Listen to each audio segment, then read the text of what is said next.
what is going on, everybody? Welcome back to another Serious Angler podcast powered by our friends over at X2 Power. As always, I'm your host, Bailey Egbert, and joined with me is the captain in his new vessel, Mr. Yeah, Andy Full. What's going on, buddy? dude, if it was still light out, I think I would take my wife's computer and just go sit on the front deck of it because it's so comfortable. You just don't want to leave it alone. It's like that new No, shiny thing you got that yeah, you can't put down.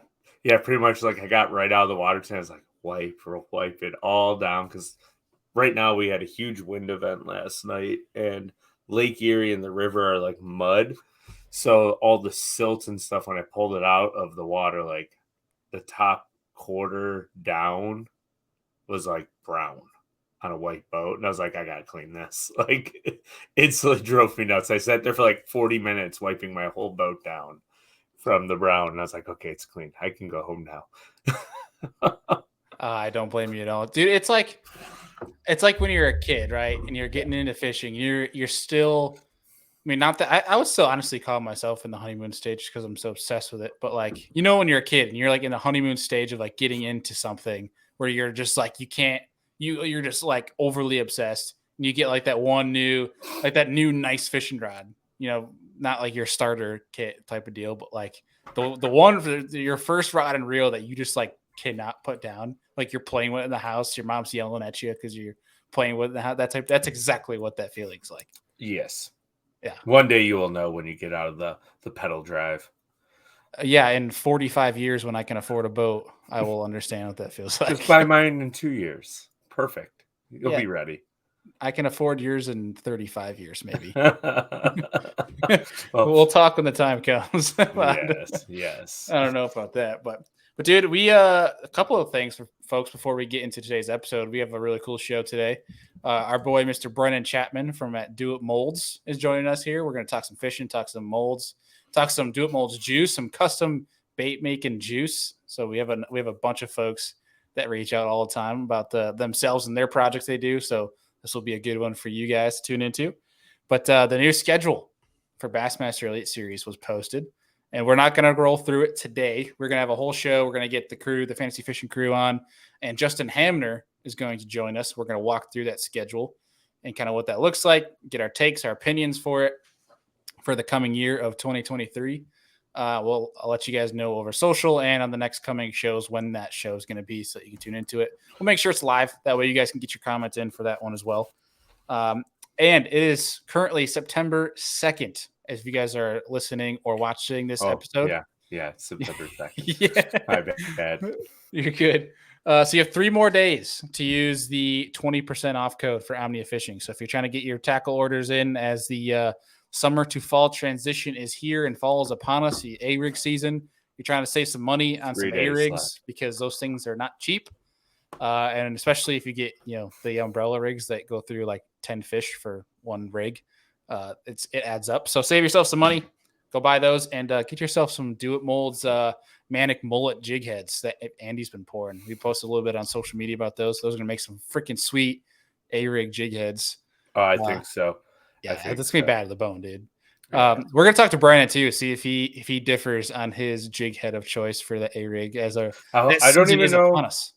I don't even know what the law is out there in like Minnesota, Wisconsin area because I think they can only use one hook on an A-rig. We'll have to ask him because we're 5, so we're spoiled over here. Yeah. Which, by the way, speaking of this, you know what? We're gonna rabbit hole before we get Brennan on. No, we're gonna get Brennan on for the rabbit hole here, but we're gonna try. I'm trying. Let me write this down because my brain is so bad. Okay. Because I saw this on social media. We've talked about it. You'll know what I'm talking about when I bring it up here in a second. But I want to get your guys' takes if you believe the same or not. Without further ado, we're going to bring on our guest here, Mr. Brennan Chapman. How are you, sir? Good. Hey, guys. How's it going? Thanks for having me on. Yeah, dude. It's been, honestly, it's a long time coming. We should have had you on a while ago, but it's finally, the stars aligned here to get you onto the show. But, okay, so Brendan, we're going to dive into kind of how you got your start here in a second. But have you guys seen this video on social media of the dude catching 5 smallmouth on one A-rig? Yes, and it looked like they had been on there for either an hour or he took them out of the live well at pure exhaustion, hooked them up, and then boat flipped them. I want to see the whole video. Brennan, have you seen this yet? I haven't, but that sounds like a lot of stress on one A-rig, and I'm shocked that he landed all 5. Yeah, he picked him up by the body, by the line, picked him up, and he put him on the deck, and one half flopped. And then the camera cut off. Yeah. So this, I'll send you it. I don't want to say this dude didn't do it because we don't have the proof he didn't, right? Innocent until proven guilty. But there's one thing we all know. When you're throwing an A-rig, it never comes back clean. And when you have 5 freaking smallmouth on an A-rig and all the strands are pointed down perfectly and they're not moving, it's a little sketchy. Yeah, that thing should be very mangled. And the video starts when he's picking him up out of the water too, which is I don't know. Like you said, innocent until proven guilty, and I commend the dude if it really happened. But I hope it did. I'm skeptical. I haven't seen it, but I'm skeptical. I will send you the video after our show here. But cool. I hope that he comes out and just drops the mic on everybody. Cast a catch, and we're proven wrong because that's freaking sweet. I mean, that's he had an 18-pound bag on one A-rig, so it's it would be pretty sweet if he actually did it. But I guess maybe we'll find out if there's ever a result to this. We'll let the folks know. But dude, it is good to finally get you on this show, and I'm sure this is going to be multiple shows coming up here soon where we get you back on because I think we're gonna like your perspective on some things. We talked a lot offline, and we just kind of jive here. But one thing we don't know about you is how you got your start into fishing, into bass fishing, and who got you into it, how'd you get into it, the whole 9 yards. Yeah. Okay. So, I mean, I've been like a lot of people that, are probably listening and are in this industry to whatever degree. I got started from a very young age. I'm from Iowa originally. I grew up with the introduction to fishing more honestly pan fishing, crappie, bluegill fishing with my grandparents for weeks at a time during the summer months down in southern Iowa. Bobber and a worm, bobber and a wax worm, bobber and a minnow, pan fishing. And, we'd catch bass on accident all the time. And my grandpa would take it off the hook and launch it out in the water. Oh, we don't want no stinking bass, you'd always say. And from my perspective as a kid, it's a hell of a fight compared to a crappie or a bluegill. So I loved catching the bass. So I grew up, sort of a multi-species guy, chasing pike with spinner baits on our interior rivers around here. I wasn't partial to any species by any means.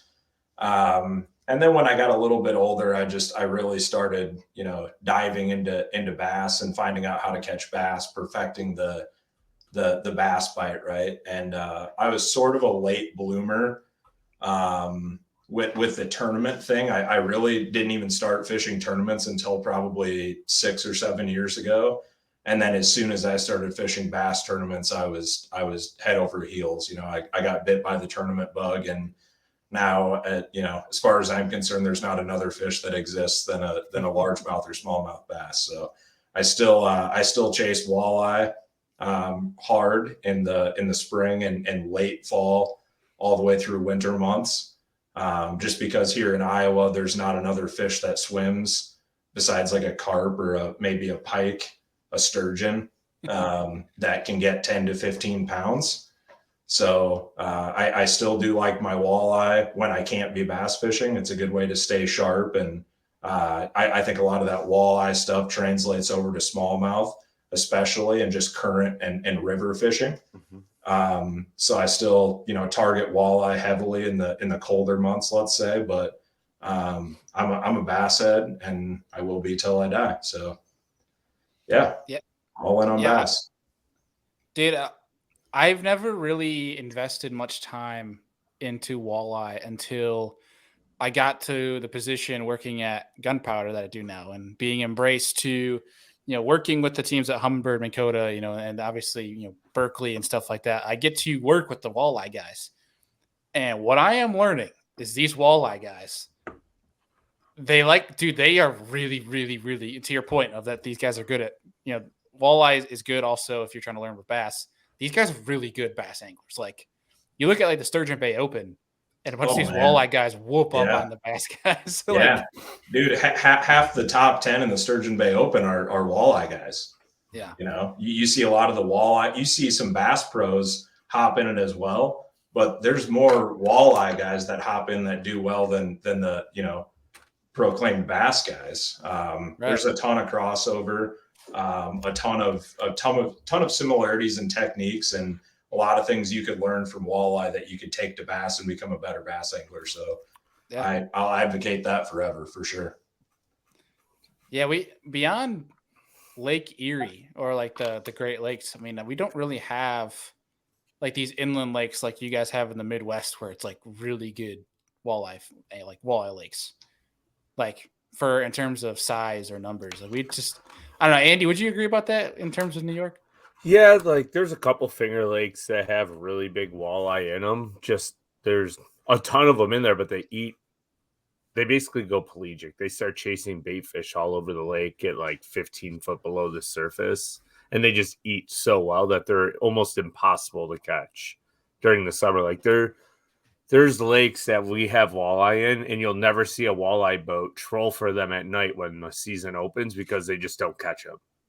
It's kind of wonky, unless Oneida's like the major exception. Oh, yeah. They're all 2 to 5 pound walleye, and there's literally millions of them. There's so many. I think they have like a special limit on Oneida. I think you can keep 8. Again. Yeah, like you can keep 8 of them a day per person or something wild, and the rest of the state is 5 and 6.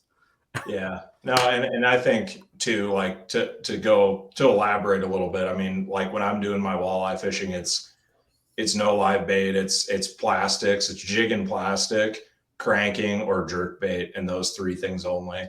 Walleye are tricky because like there are definitely times where the only thing you're going to get them to bite, like I don't care who you are, is live bait, and that's why the NWT, the National Walleye Tour, they allow live bait.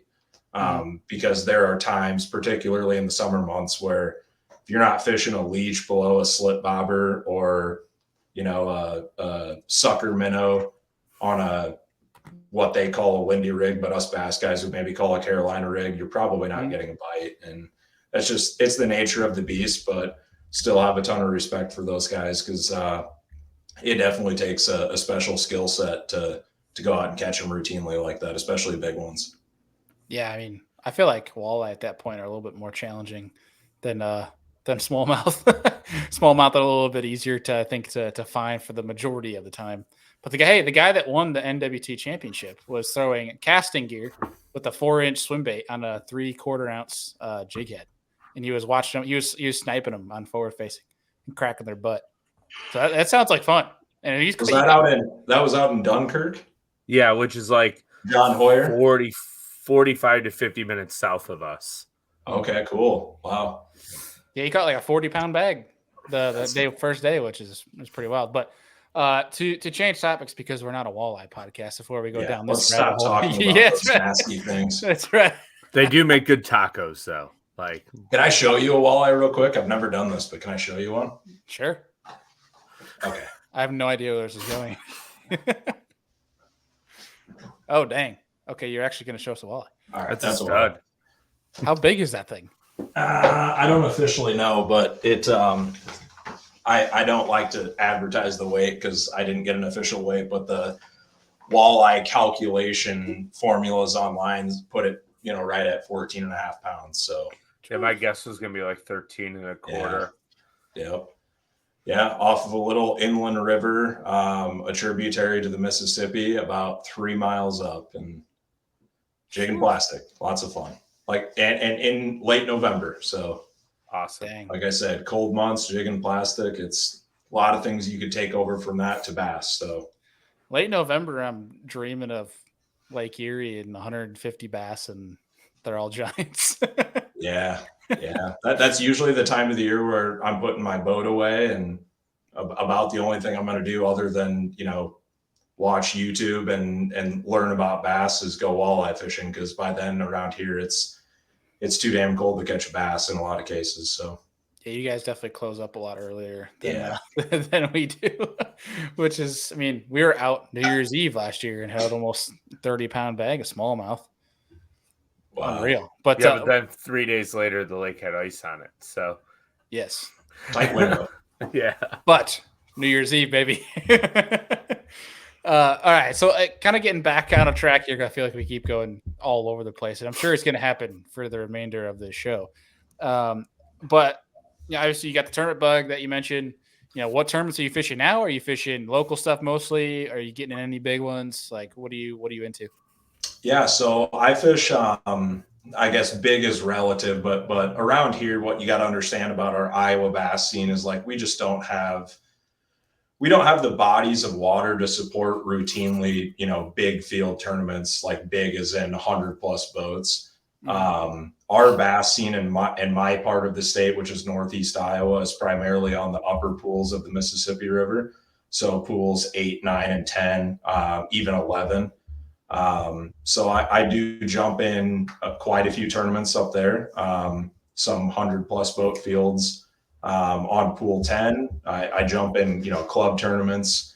We might get 20 boats, and then all my Tuesday nighters that I can. So unfortunately, the bass scene in Iowa is just not as, it's not like Texas or Alabama where you can throw a rock and hit a lake that has a $5,000 to win tournament every night, or something like that. But I take what I can get around here, and I jump in everything that I can. So yeah, we definitely don't have the you can make a living off of local tournament type of scene up here. Right. Yeah. Which is unfortunate. But I will say, one of the top 5 lakes that I love to fish, I only got to fish it twice, but Lake Okoboji is so much fun, dude. Okoboji's unreal, isn't it? Yeah, I mean, I come from New York where I think our fish are stupid, but I went to there and, my buddy and I, he's from South Carolina, and he's like, these are Cheeto eaters. And at first I was like, what do you mean? He goes, they'll eat anything. They're stupid. Yeah. That's out here. That's called, like, we call it like the Great Lakes of Iowa. The Okoboji, Big Spirit, that whole system out there. It's phenomenal. That's by far, I would say that's top 3, fisheries in the state of Iowa. Probably top 2. Some would argue top 1. So good stuff. Dude, my first time fishing Okoboji, in the first 30 minutes, it was myself, Brad Rutherford from Pure Fishing, and my former boss, Josh Ward. And within the first 30 minutes, we had 22 pounds. Brad had caught almost a 50-inch muskie. And then my former boss caught his personal best. It was like almost 5-pounder. We're like, this place is dumb. All we're throwing is chatterbaits. We're throwing anything crazy. Yeah. We're like, dude, do people fish here? Like, is this like lake not touched? Like, is it is. It is. But there's just a lot of big fish in there. Yeah. It's a fun place. Andy, that's one lake that you would geek out on. It's actually pretty cool. So it's kind of like, it's like a chain, right? There's like a bunch of different ones all over the place. Yep. All right. Fun. Sign me up. Yeah. Let's drive to Iowa. Like, I told you before, I'll go out there and just go fishing for a week. I don't care. Like, I don't have to fish a tournament. Come on out. We'll hit all the good stuff. There's a couple of sleeper lakes out here. A lot of sleeper lakes, and then there's a couple that are just absolutely unreal for this part of the country, especially with a shorter growing season, which you guys are used to. Also, like, we just don't get a ton of giants out here, but Iowa. If you do know where to look, there's some really special fishing to be had for sure. It's awesome. Yeah, Andy's got that dual axle finally, so now he's going to travel more than an hour with his boat. Heck yeah. As long as it doesn't interfere with guide trips, that's the biggest thing. So that's right. Well, I digress on Okoboji, because if you get me on this thing, I'm going to start talking about it for forever. I have a weird feeling this is going to be a long episode, because we're 20 minutes in and we've literally gotten like nothing of what we wanted to talk about accomplished. That's a good problem to have. Those are the good episodes. That's right. Good episodes. So I was talking before we brought you on, Brennan, how it's A-rig season, basically. It's starting now, because that fall transition is when, I mean, you can catch them on A-rigs all year round. Let's be real. But that transition into the fall, when fall A-rig is like a super, super fun bite, and that transition is where it really starts to get hot, because those fish start to somewhat start getting into that fall motion, getting grouped up. And, Andy and I, well, mostly Andy's been chefing up these manic mullet jigs lately, where we're going to slap on some A-rigs. But I wanted to ask you, the itMolds master over here, what head do you like? Are we on the right track with these things, or is there a different head that you prefer for A-rigs? Yeah, I think you're definitely on the right track with my A-rigs, and it sounds like you guys, at least, some of the time with the manic mullet, you want that 60-degree line tie and you want a beefier hook. Mm-hmm. As well as I do, when these A-rig fish hit a bait, a lot of times they damn near rip the rod out of your hand. Yeah. They come up, swipe at it like they do a jerk bait, and then they go, they do a 180. They're heading the opposite direction with it immediately in a lot of cases. So, you got to have the right rod, the right line to absorb that. But at the end of the day, you got to have a hook that's ready to go for that type of bite. And for me, that's a beefier hook too. I like that 60-degree because it tracks like it should. It swims forward, doesn't want to come up. I like those manic mullets as well for those exact reasons. So yeah, an A-rig jig head, that's my choice every time for sure. When you're, I know I'd asked you offline, but like when you're pouring, whether it's plastics or it's jig heads, whichever, is there, on the topic of jig heads, is there any kind of like tidbit or kind of like maybe some juice for folks that like to pour their own stuff that maybe not everyone's doing, or something like maybe like a cheat code that can kind of help people's game? As far as pouring lead goes, like just general rules of thumb or anything? Maybe general rules of thumb, but also like, is there anything that's kind of like juicy in terms of like almost like a tackle hack, if that makes any sense? As far as hacks go, I guess I don't know that I have one. Sorry to disappoint. I was searching. Okay. Yeah. I don't know if I have a hack per se. I just think in general, making your own tackle, whether it's for, tournament use and wanting to be different, or just in an effort to make something to save money or to make it better. The biggest win I think you get when you're making your own tackle is just being able to select every component that you need for the job. So I'm not knocking any tackle that's out there on the market, jig heads specifically. There's stuff out there that comes with great hooks, especially these days. There was definitely a time where, purchasing tackle online or from a store, it came with a garbage hook, and there was only a few companies putting good stuff in there. Mm-hmm. These days you can get good hooks. I'm not denying that, but you're going to pay for them for sure. And when you can buy a box of 100 jig hooks or a box of 1,000 jig hooks and save, ridiculous amounts of money. And then all you got to do is pour them. It's not hard. You guys have done it. It's really not hard. You can save a ton of money, and you can select the exact hooks that you want for that job that are going to do the job. And I think that's the biggest benefit. And then from the tournament side of things, you can fine tune things and make things differently, which is what a lot of people, use our products for is tournament fishing. Yeah. We've all talked about it before, but like you said, there's some great jig heads out there, but like they might have a great hook in them. The head might be right, but say the line tie isn't exactly where you want it. I really don't know a brand, and I could be wrong, but like, and this might be more up Andy's alley. He's the absolute tackle junkie of our crew. And I don't know somebody that makes all like good jig heads. Like they don't have like a perfect one. Whereas we're pretty much kind of doing that now with itMolds and making it exactly how we want. And if there's adjustment to be made, it's not, oh dang, I got to go search the web to try to find another perfect jig head for this adjustment. Now it's like, okay, now we just go back home and pour it and make that adjustment. And like that's what I think is really cool about it. And especially for what we've talked specifically is like no one has a good Ned rig on the market right now. Well, yeah. And snowballing off just the Ned rig talk.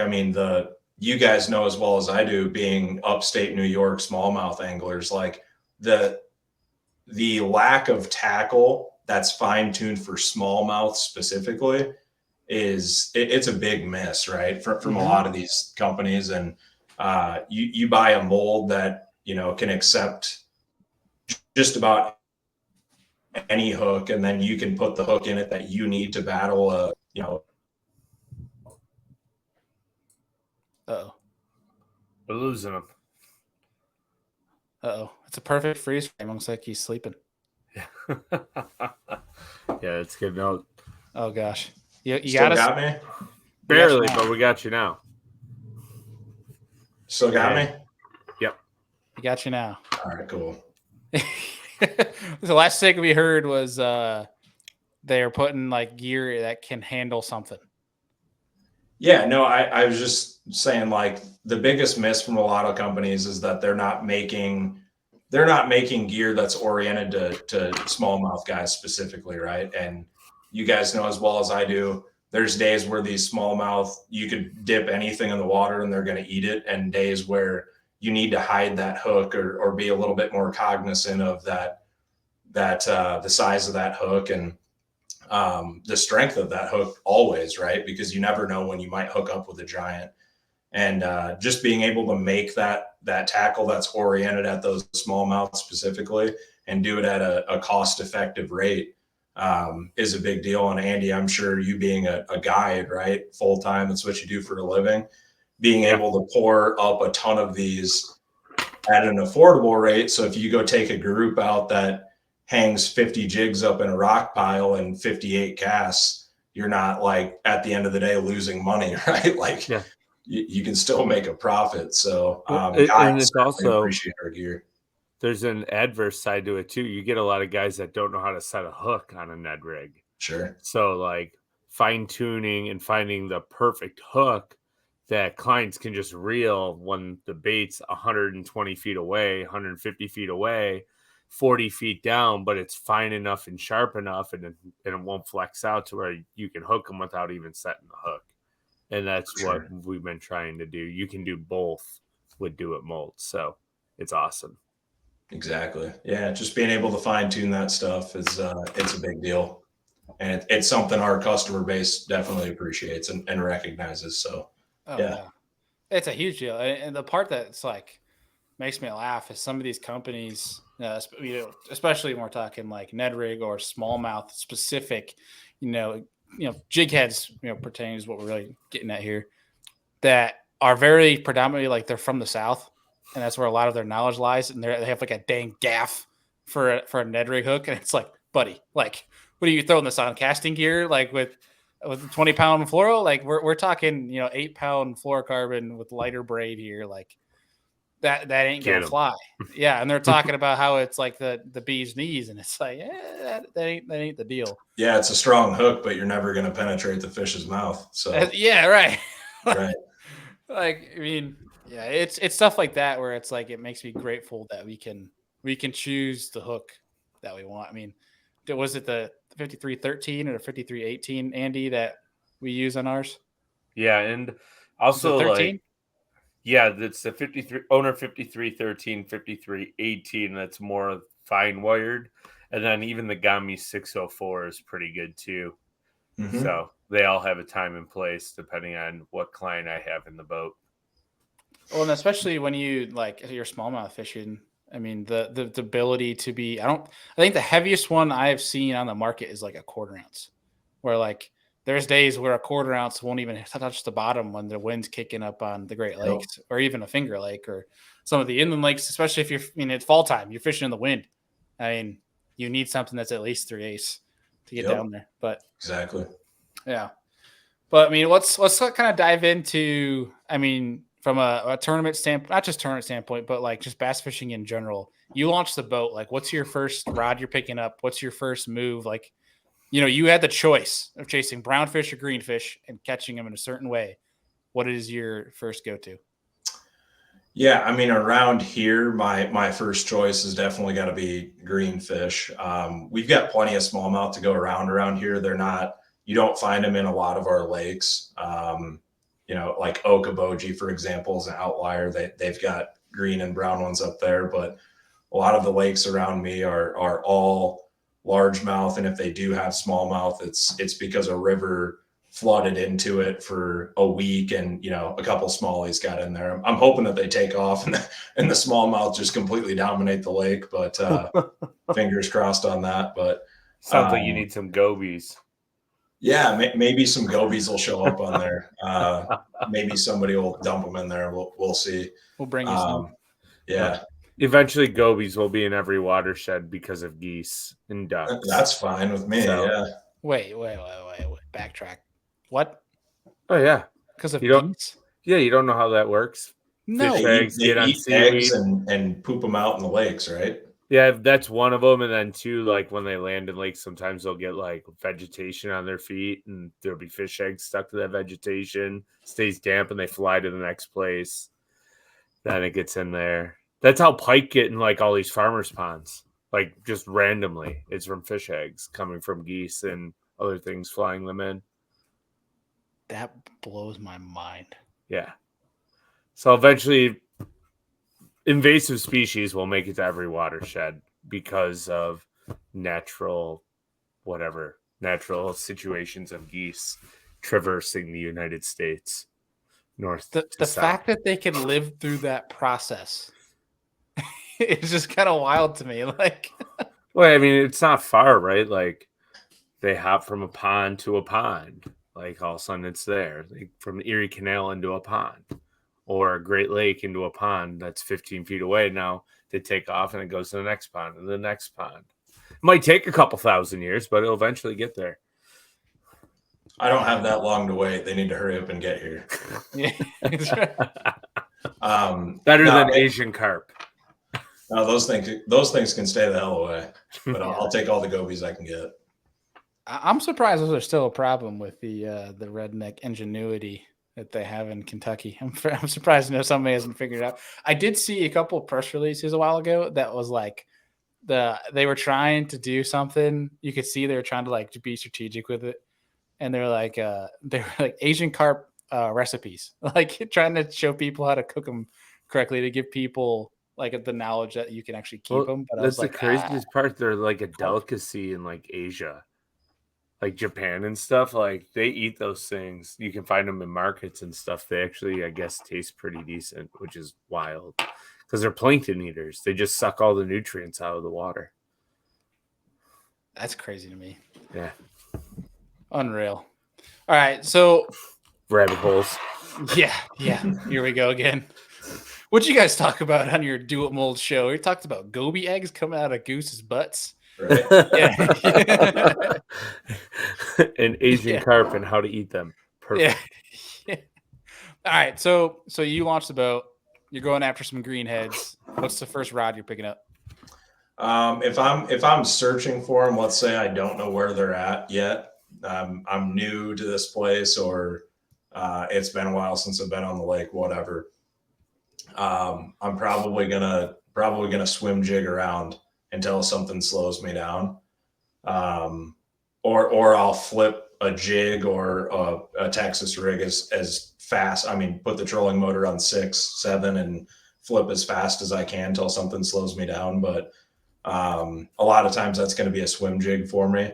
And then I'm a jig guy at heart. If they're feeding down or if they're on bottom, I want a jig in my hands at all times. It's something that I've usually got 3 different jig rods on the deck of the boats at all times, and I'm a jig fanatic. So if I can catch them any way I want to, it's going to be a jig. So you're a swim jig over like a chatterbait or spinnerbait guy, huh? Yeah, depending on water clarity and conditions. If you get some wind, if it's fairly calm, right, and you got the water clarity to support it, even if it is sort of dirty, pick up a black or black and blue swim jig, and you'll catch a lot of those same fish that would have eaten that chatterbait and spinnerbait, I believe, in most cases. But wind picks up, you get some more chalky water, yeah, I'll take a spinnerbait. And I guess I'm still a little bit more old school. I will, in most cases, take a spinnerbait over a chatterbait. I know that's not, maybe the popular opinion these days because the chatterbaits are more new and sexy, but I still like my spinnerbait for sure. Yeah, I love hearing that because I've been trying to put sorry, we got Surprise gifts over here. Yeah. I love picking up the spinnerbait. I to be honest, I think it's way more fun of a bite because I think they eat it way harder than they do a chatterbait in most And cases. it's so visual too most of Yeah. the time. Yeah, that is also the fun part about it is because you could just like see it shining in the water and then it's just gone. Like it's, but so I'm gonna ask this then: for swim jigging, like what mold are you picking up for a swim jig? 'Cause there's a In few. most, I would say a year ago it would have been the weedless casting jig. Okay. And I still love that because it does have a 1/4 ounce cavity in it. And, you know, depending on depth of, like, let's say I'm fishing grass, depending on the depth of that, you know, emerged grass bed or whatever, the, you know, little grass bed under the water, I might want to go heavier. You know, some days too, they want it retrieved faster. They don't want, you can't give them as good of a look at it, but, I like that weedless casting jig. And then the newest one that we've come out with is the hybrid grass jig, which has replaced that weedless casting jig for me in a lot of cases, because that's a jig that you can burn it over that grass bed, but as soon as you want to stop it, kill it, and then drag it back to the boat, it's going to stand up like an Arky or, you know, any other bottom contact jig. That's going to allow you to fish it back to the boat on bottom, as opposed to just a steady retrieve off the bottom. So that's a really versatile tool that I've been using a lot. And being a jig guy at heart, that was a must-have for me, and one that was important for us to add for selfish reasons for me, was being able to use a jig, you know, in 3-4 different ways, as opposed to having a swim jig rod, a bottom contact jig rod, whatever, just one do-all jig. Kind of makes the process a little bit easier. Yeah, just an ultimate utility jig, really. Now, like what hook are you putting in that? In that one, I'm running a Victory 10886. For you Mustad guys, that would be a Mustad 32886. It's a 30-degree line tie 2X bass hook with a pretty good gap in it. And that same hook will fit in that weedless casting jig as well. So it's a popular hook that a lot of swim jig, you know, commercial manufacturers are using, as that 30-degree 2X hook with a pretty good gap in it. Same style hook. Now, I know you talked about offline that you're a Menace, like a Rage Menace fan, but is that your kind of your go-to trailer, or do you kind of have like a different trailer for different scenario type of deal? Yeah, I mean, I pour some of my own trailers for sure, with our products. If I'm using a store-bought, you know, a retail trailer, let's call it, Rage Menace, a Rage Craw. If I want a shad or minnow imitating, you know, just a bait fish, not a craw, which in a lot of cases, if I'm going with that craw, it's because I want to keep that bait hovering over top. If I'm fishing deeper, a lot of times I want that shad or minnow imitating profile that's going to run, you know, it's going to track straight and not want to come up as quickly. And in those cases, I'm probably going to fish Reaction Innovations Little Dipper or a Skinny Dipper. Okay. Yep. I dig that. Great Yes, choices. Yeah. I'm not the biggest swim jig fan, but biggest swim jig user, but when I have caught them on lakes with big bait fish present, I would use a Skinny Dipper on an all white one, or a white chartreuse. Sure. Sometimes trim down the head, but you didn't get a lot of bites, but you would get big ones. So I like that choice. Yeah. It's amazing. You know, once you lock a jig in your hand too, you really start to realize, like, there's certainly days where, you know, you might be fishing a jig on bottom and then you go to reel it up, right, to make your next cast, and you get a bite. Or one follows it to the boat and boils on it. Yep. And then you pick up a swim jig and you catch a fish on your next 5 casts, you know, like I feel like there's always a jig bite to be had, or almost always a jig bite to be had. And it's just, how committed are you to the jig, right? Mm-hmm.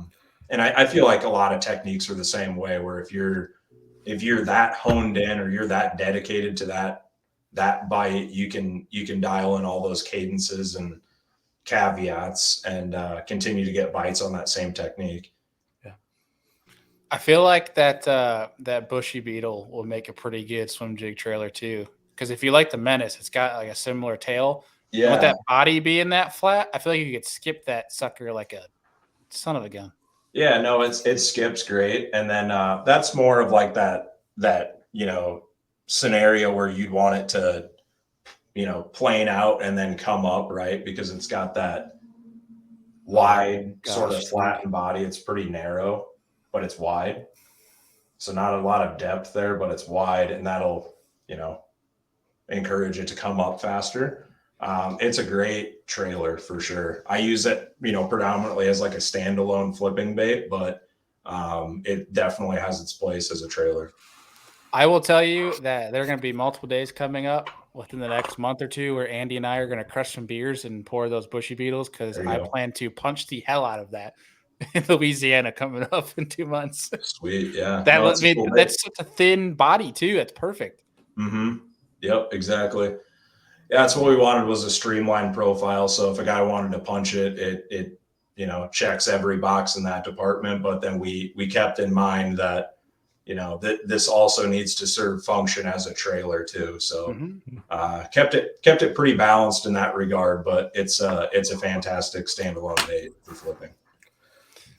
Yeah, I think that's one thing that I think a lot of people, I shouldn't say a lot, but I think some folks, especially like your dock guys or your shallow, guys that are fishing timber or brush, they don't take into account too much is trailer, not in terms of legs, because like I think everyone and their, every company's got a a quote unquote trailer that's got kicking legs that will do the trick, but they don't take into effect the body of that bait and what that does, especially if you're trying to skip it and get into places that not everyone else is getting to.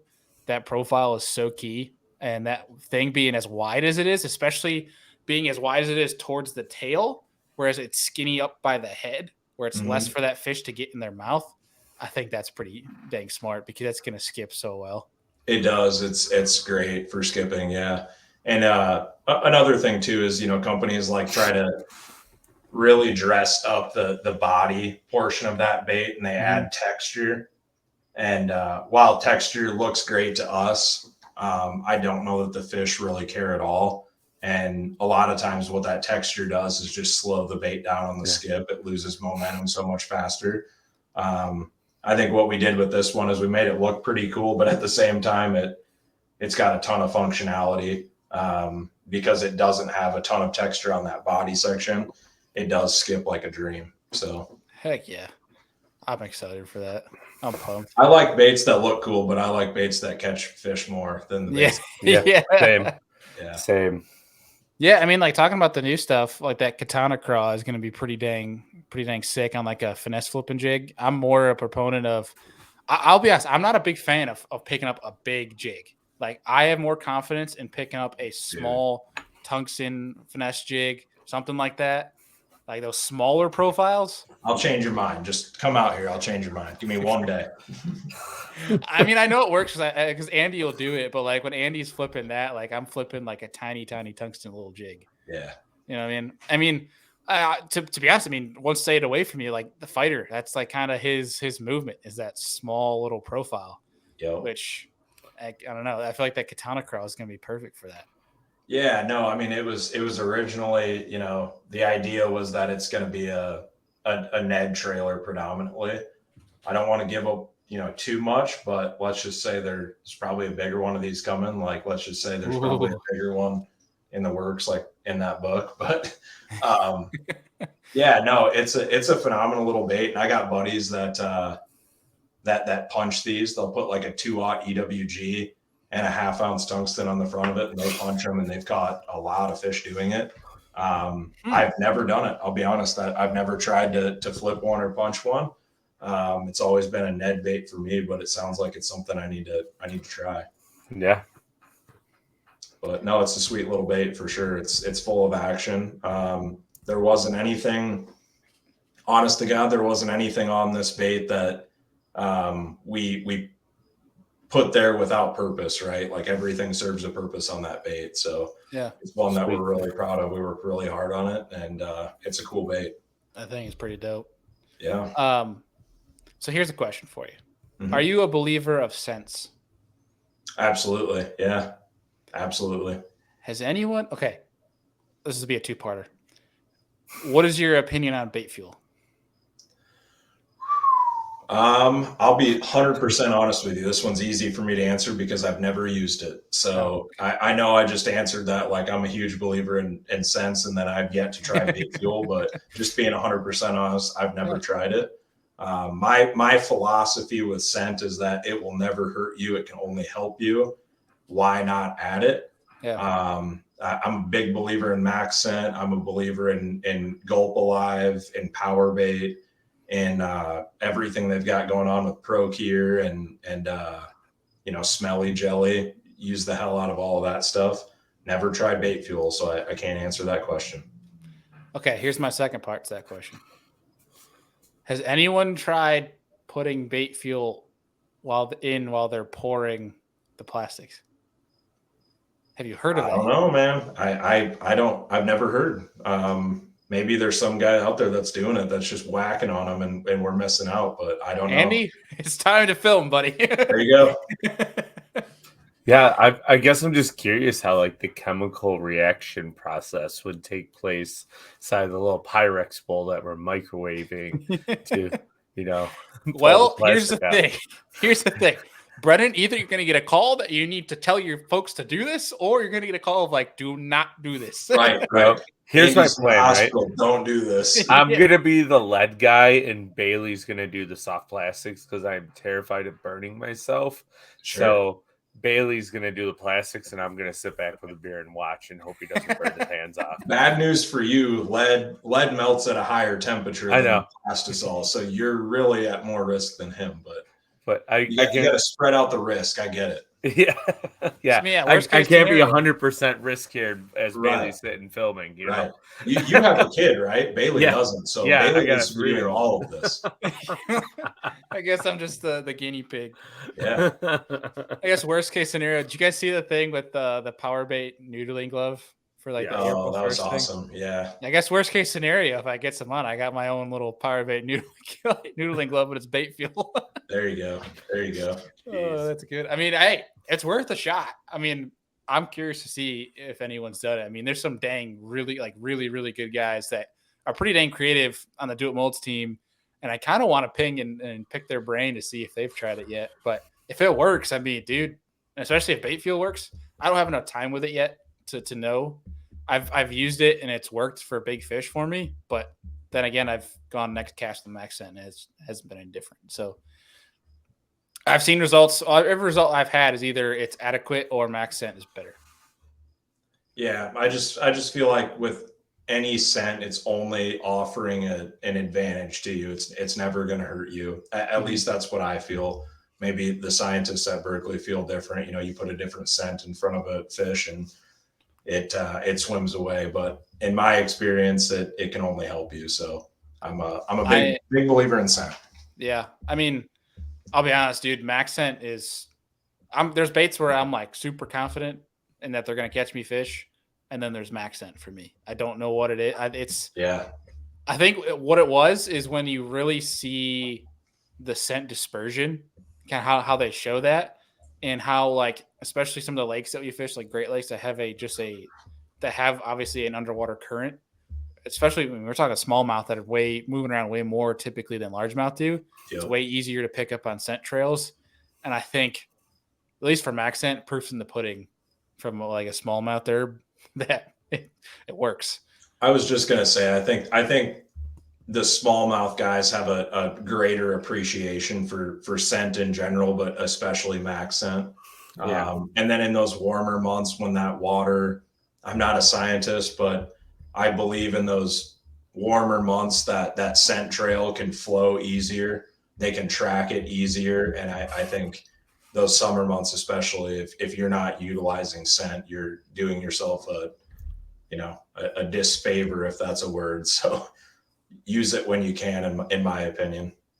Well, dude, I mean, Brandon Lester on Pickwick, I mean, not that they were pushing the current much during that event, but obviously it has a natural current to it on that TVA. It's not always, dead still. And he was throwing the Maxent that was the Magnum Hitworm because couldn't get bit on a trick worm. Yeah, that's a great bait too. Yeah, I mean, it's not to get us down this rabbit hole of sense here, but More rabbit holes, right? They're good. Yeah. So to cap off that question on terms of like how you like to fish, what's your rod and reel setup for that swim jig? A swim jig. I'm using a Dobbins for that. I really only use two different brands of rods. I'm a G Loomis NRX guy when it comes to, a feel bite, a sensitivity bite. When it comes to actions, where sensitivity is not a big deal, but the action is a big deal. I really like the Dobbins XP line for that. I think they do a really great job at matching actions where they need it and when they need it. Yeah. I don't know the model number of my swim jig rod. I have two of them and I don't even know the model number, but it's a heavy action. Probably a 735. That might be right. Yeah. It's a 7.3 for sure. And it's a very moderate, parabolic bend. Yeah. Actually, it might be a 4 heavy. then. It might be a 4. It's heavy. So like it's got backbone, but the rod really loads up. So if you're fishing cover and you slam a fish and you need to get it out of there in a hurry, which a lot of times with a swim jig, that's the case. At least where I'm putting my swim jigs a lot of times, it'll absolutely do that, but it's parabolic enough that rod loads up and sticks the fish. It's not a pool cue, even though it is a heavy action rod. So, wish I had the model number memorized for you, but I don't. But that's my swim jig rod. You a braid guy or fluoro? I'm straight fluoro on my swim jigs. I pay really close attention to the hook, so that I can get those fish in the boat every time, or as much as they allow me to. But right. I know a lot of guys like straight braid on a swim jig. I've done the straight braid. I've done the braid to leader, and I've done fluoro. When that water cleans up, I don't want 30 yards of braid coming by their face before they see my jig. Sort of like the same concept with a marabou jig up north, right? In clean water, you don't want tons of braid coming by them and educating them before they see that bait. Yeah. I feel like if you just know what you've got for your rod, and you match your line diameter to meet the needs of that hook, you're fine. And your casting distance is just as good with fluoro a lot of times. So I'm straight fluoro anymore. Now, what pound fluoro? Like 15, 17, 20? 17. Yep. 17 pound Assassin, I think I use a lot of times. So it's really like 15 everything else. It's pretty thin line. That's good line though. Yeah, no, it's good stuff. I'll go up to like 18 or 20 too, but 17 most of the time is just my standby. Heck yeah. Good choice. Yes, sir. That's one I haven't really I've thrown swim jigs now and then. I haven't really dove down that rabbit hole of swim jigs where I always have them, and I have a crap ton of them, but I don't know. I haven't really found a situation where, I take that back. I caught some good ones in practice on it fall earlier this year, but it's really got to be if they want something really moving that's in the crap, especially if I'm in some heavier grass, you can really float it at the surface. But I mean, man, it's almost kind of in between. I've been trying to experiment with some new stuff, and that's on the docket. But I've been trying swimming worms, been trying swim jigs. It's either a spinner bait or a chatter bait. If I'm up shallow and moving until I figure out if they want it moving or if they want it flipped. And usually I hope they want it flipped. I'm in the same boat, man. I mean, I really do in most cases hope that they either want it drug on the bottom or they want it flipped in their face. But if I'm searching for them, I feel like that's my tool. Yeah, I feel like swim jigs too. It's one of those things where it's really easy to get discouraged and set down really quickly for a lot of people. Because you're just throwing it out there and winding it in, and you do that for a little while without a bite. It's like, all right, screw this, and you set it down. It's really easy to do that, but man, it can catch them left and right, and it catches big ones too a lot of times. So it's worth pursuing for sure. Yeah. Well, It's definitely one I want to dive down. I'd say I love the versatility of a swim jig as well because of that 60-degree eye tie, right?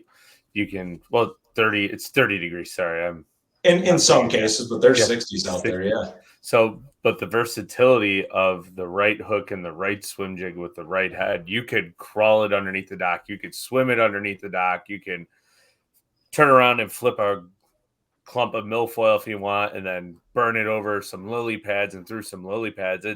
It's literally, it might be one of the most do everything baits there is. You can cast it out and drag it if it's the right swim jig head on it. Yeah. Yeah. I mean, dude, I burn them all the time over. If I'm fishing a 1/4 ounce or even an 1/8 ounce swim jig, I'll burn it over top of lily pads or chop up some duckweed with it. Yeah. And it's almost like a buzz bait too, right? So you're absolutely right. You can do so many things with it. And like where I'm from, where I fish a lot on the Mississippi River, it's my swim bait, it's my jig, it's my flipping bait. It can be my, sort of subsurface top water. I mean, you can do everything with it, which is why out here it's so popular.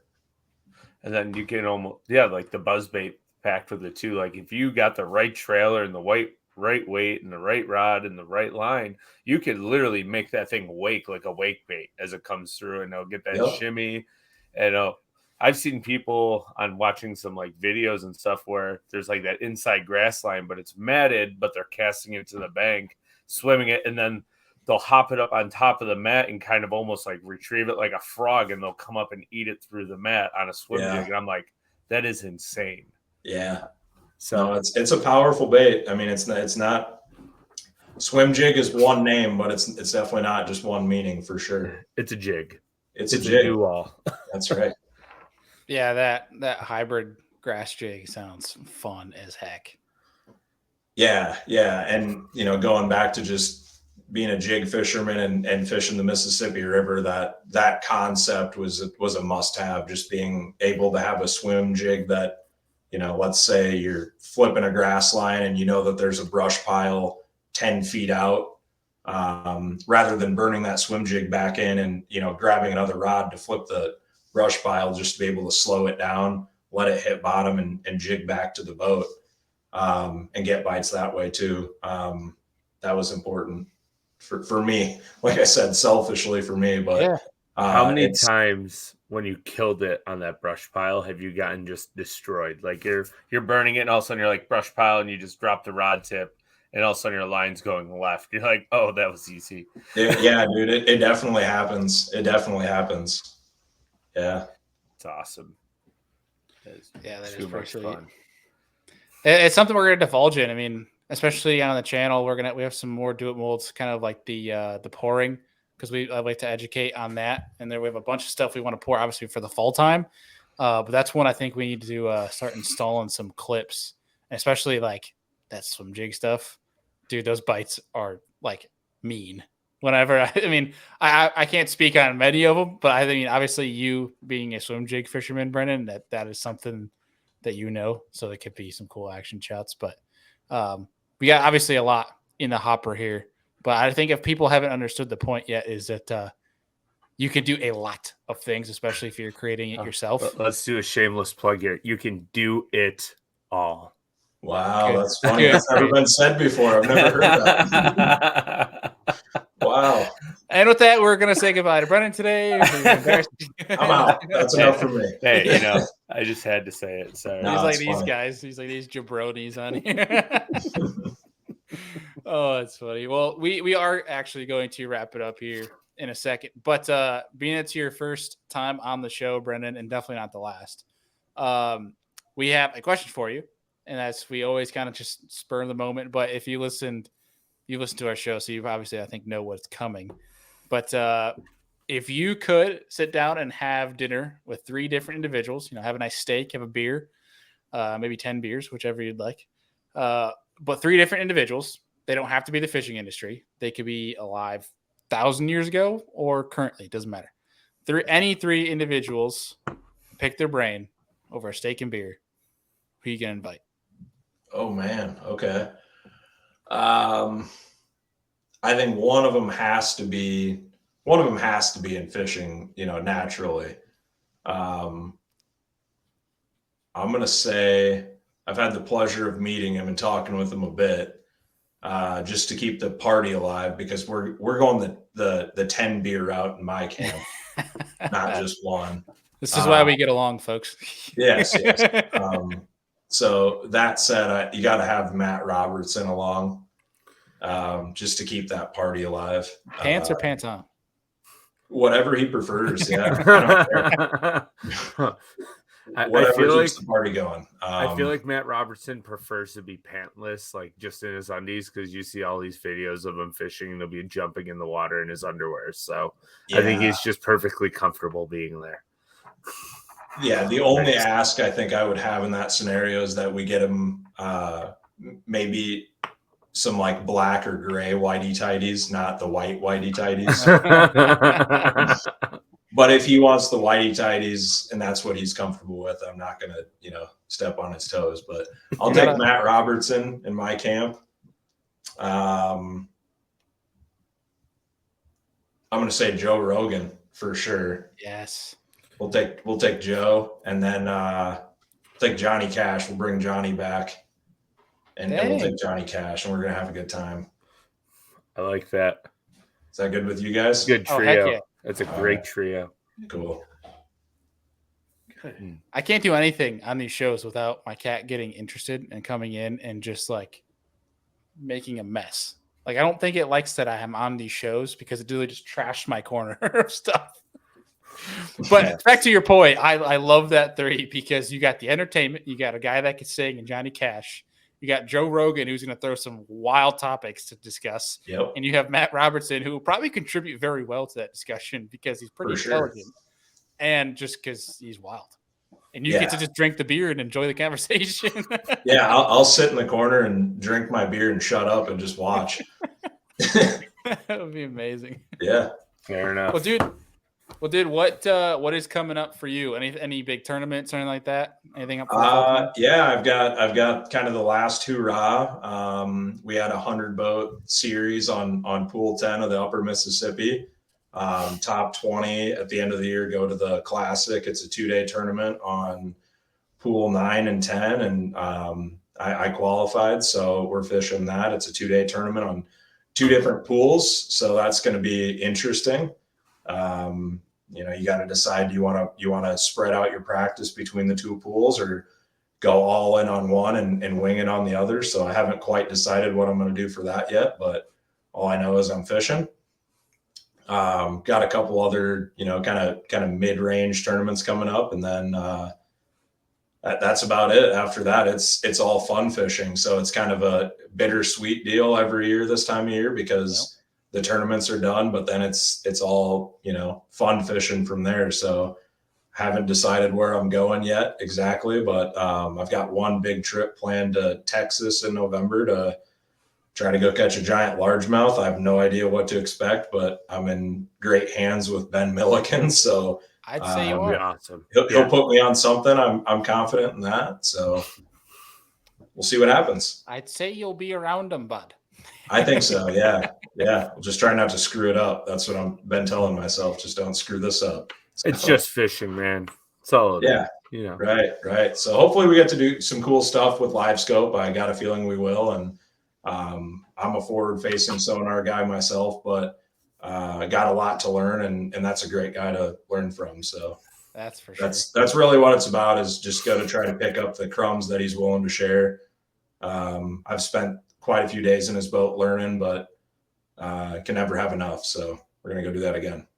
Yeah, I'd say he's a guy that's not afraid to spread the knowledge. That's for sure.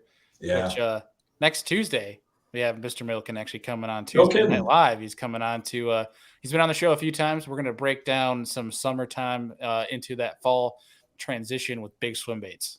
So we're going to kind of do that. And forward-facing sonar is going to be kind of a sub, aspect to that conversation. No way. Okay. Yeah. All so right. that's going to be a fun show. I'll jump in the comments and harass you guys then. Perfect. Well, maybe we can just bring you on as a surprise guest, being that I don't think Ben will have a chance to listen to this one yet because he's in North Carolina at the moment. Oh, that'd be epic. Yeah. And Do you it. can a surprise guest, and then you can grill him of like, are we going to catch a giant? Right. And I'll put him on blast if we don't. That's and right. The good news is I'm always right here. I never leave, so I'll just be waiting. Perfect. Yeah. Fair. Yeah. Will Awesome. you pay for my plane ride home if I don't catch a 10-pounder? Yeah, I'll put him on the spot, dude. That's right. Perfect. Well, dude, it's been awesome getting you on the show tonight. It's definitely not going to be the last time you're on this show. It's been a lot of fun. I think we'll have many rabbit holes that we'd like your perspective on here in the future. So yeah, hope you're ready, and I hope that you're ready to get on some more shows because we obviously want to get you back because Do It Mold stuff. I mean, we're going to have a lot of questions. The people are going to have a lot of questions, and obviously with new stuff coming, we obviously want the people to know about that. So for sure, dude, yeah. Thanks for taking the time. Absolutely, yeah. Anytime, I'm here. So, like I said, I never leave this exact spot. So, I'm sorry. right. All right, guys. Thank you. Thanks a ton. Appreciate it, Brennan. We'll talk to you, dude. We have it's sick because like when you get so involved in fishing, I feel like I shouldn't say. I will say many. I'd say the majority of entry level anglers aren't in custom tackle. I agree. And so they should be. They should. But like, here's the thing. So like you get into fishing and you're buying stuff, you're ordering off Omnia, stuff like that. And it's this whole new world and you're exploring it. And what's so cool, I think, about this, especially because like, working with Do It Molds has been sick for the multiple reasons. Well, two, they're a badass group of dudes. I mean, Brennan's a 10 beer kind of guy, and that's our kind of guy. And also the fact that it's opening a whole new world for us again. Like, it's something that we can, it opens and it reignites that exploration stage where it's like, I mean, we've been pouring a bunch of jig heads. Keeps it fresh. That's what I'm saying. But it's going to be pretty sweet to explore. I mean, like we were just talking about earlier, potentially pouring bait fuel while we're pouring plastics. Yeah. To Brennan's, I think if someone knew that someone was doing it and was saying that they were doing it, Brennan's the guy to hear about that. So like that's gonna be something that's kind of interesting. I mean, I'm curious if someone's gonna beat us to the punch now that we said it. We should get some smelly jelly bass feast and cook it in your garage and see how it turns out. Well, being the fact that I don't have ventilation in my garage, it's probably not a good idea. Yeah, and your entire apartment complex will probably smell for 3 weeks once it gets to like 350 degrees or whatever it has to be at to melt. So for folks listening that don't know or haven't seen some of the stuff we posted on Do It, we have a video on that Serious Angler channel. If you go back a little bit on the videos, we have one out. We originally the kind of the Do It Molds station for us, the HQ, is in Andy's garage, but originally it was going to be in my garage at my apartment, which we were actually like low key excited about, in the point that like there's people driving by all the time, and we're like, dude, how funny it would be as we're filming, we're pouring heads or pouring plastics, and we get like a cops pull up thinking we're pouring meth. like it's true. A true YouTube like cops called. Pouring Do It Molds. Cops called. But I don't have any ventilation, so safety protocols. Or electrical outlets. Which is kind of a big deal when you need to warm the deal. lead pot. So yeah, to my garage we go. That's right. So there is a lot more Do It Molds content coming, not just on socials, but on the YouTube as well. Some different things coming up. And also it's going to make a big appearance coming up on our personal YouTube channels as well, as Andy and I get deeper into that kind of content. So tune into that. No, you're good.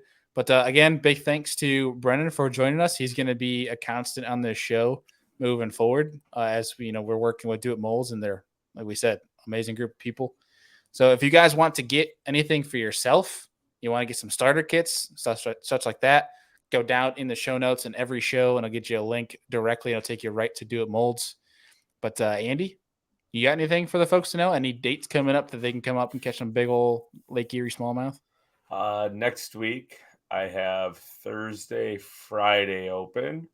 And then the entire following week is basically open. And then I only have like 2 or 3 days the last 2 weeks of September that are open. And then October, I have the Canadian Tire open, and I'm booked the Monday. What am I booked? I think I'm booked that Saturday, Sunday, Monday, Tuesday, Wednesday leading up to the event. Practice Thursday, Friday, tournament Sunday, Saturday. I have guide trips Sunday, Monday, Tuesday. So it's gonna be a couple busy weeks. Got to pay for this boat, so I need some guide trips.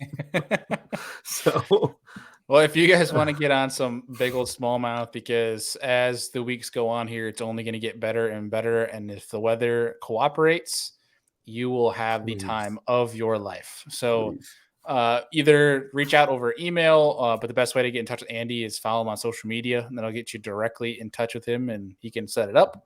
But folks, without further ado, we'll see you guys on Tuesday Night Live with Mr. Ben Milliken. We'll see y'all then.